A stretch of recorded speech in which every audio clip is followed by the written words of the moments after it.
Page number 2, continue. Types of resources. Resources are generally classified into natural, human made and human. Resources 3 category में उसको classify किया गया है. एक natural resource, दूसरा ह्यूमन मेड रिसोर्स और थर्ड ह्यूमन रिसोर्स. सबसे पहले हम करेंगे first natural resource. Now first 2 line उसको अंडरलाइन कर दो. This is the definition of natural resource. Resource that are drawn from a nature and used without much modification are called natural resource. जो हमें naturally मिलता है, nature से मिलता है और उसको हम कोई भी मॉडिफिकेशन, कोई भी चेंज नहीं करते, उसको नेचुरल रिसोर्स बोलते हैं. Example, the air we breathe, the water in a rivers and lakes, the soil, minerals, ये सब नेचुरल रिसोर्सेज के एग्जाम्पल हैं. Many of these resources are free gift of nature and can be used directly.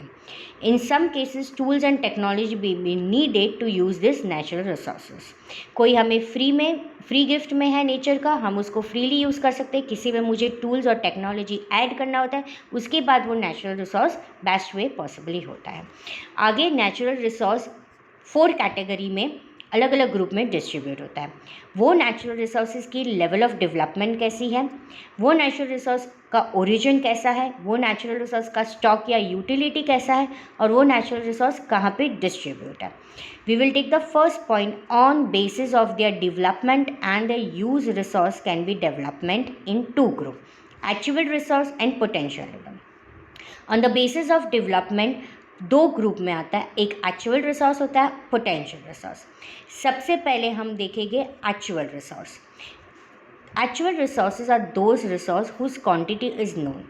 This resource is being used in present. Example, the rich deposit of coal in rural region of Germany, petroleum in West Asia, dark soil of Deccan Plateau in Maharashtra are the actual resource. Actual resource जिसकी मुझे quantity पता है, कोई भी XYZ reason में ये resource है, at present हम उसको यूज़ कर रहे, उसको हम एक्चुअल रिसोर्स बोलते हैं. एग्जाम्पल दिया गया है यहाँ पे. उसी में बी potential resource, those whose entire quantity may not be known and these are not being used at present. This resource could be used in future. The level of technology we have at present may not be advanced enough to easily utilize these resources. Example, the uranium found in Ladakh is an example of potential resource that could be used in the future. High-speed winds were a potential resource 200 years ago. Today, they are an actual resource and wind farms generate energy using windmill like in Netherlands, called Tamil Nadu and on the Gujarat coast. अब page number 2 में हम वापस जाएंगे. Potential resource हम explain करें. Potential resource का मतलब जिसकी एंटायर क्वांटिटी के XYZ जगह पे ये रिसोर्स है, उसकी क्वांटिटी कितनी है मुझे नहीं पता, वो रिसोर्स है मुझे पता है, और वो जो भी रिसोर्स है उसकी यूटिलिटी क्या है वो हमें नहीं पता, तब उसको हम पोटेंशियल रिसोर्स बोलते हैं. पर फ्यूचर में वो पोटेंशियल रिसोर्स एक्चुअल रिसोर्स में कन्वर्ट हो सकता है अगर उसमें हम टेक्नोलॉजी ऐड करें तो. यहाँ पे आपको एग्जांपल दिया गया कि यूरेनियम फाउंड इन लद्दाख, ये एक एग्जांपल है पोटेंशियल रिसोर्स. लद्दाख में मुझे यूरेनियम है, मुझे पता है कि यहाँ पे यूरेनियम रिसोर्स है, पर अभी तक हमें पता नहीं कि फ्यूचर में हम उसका क्या यूटिलाइज करेंगे, तो वो अभी पोटेंशियल है. दूसरा आपको एग्जाम्पल दिया गया है कि 200 year ago high speed wind, वो पोटेंशियल रिसोर्स था. मुझे पता है कि ये विंड रिसोर्स है, पर उसका क्या यूटिलाइज होगा हमें नहीं पता, पर आज वो एक्चुअल रिसोर्स है. हमारे टेक्नोलॉजी ऐड करने के बाद काफ़ी विंड फार्म हमने खड़ी किए जो उसमें से इलेक्ट्रिसिटी जनरेट करती है. Second, on natural resource based on their origin. Resource can be abiotic or biotic. Abiotic resource यानी non-living, while biotic resource are living. Soil, rock and mineral are abiotic, but plant and animal are biotic resources. ये हमने 7th standard में भी पढ़ा है. Third is natural resource can be in renewable and non renewable, यानी कि उसकी कितनी स्टॉक है और उसकी कितनी यूटिलिटी है. Renewable resources are those which get renewed or replenished quickly. Some of these are unlimited and are not affected by human activities, such as solar and wind energy.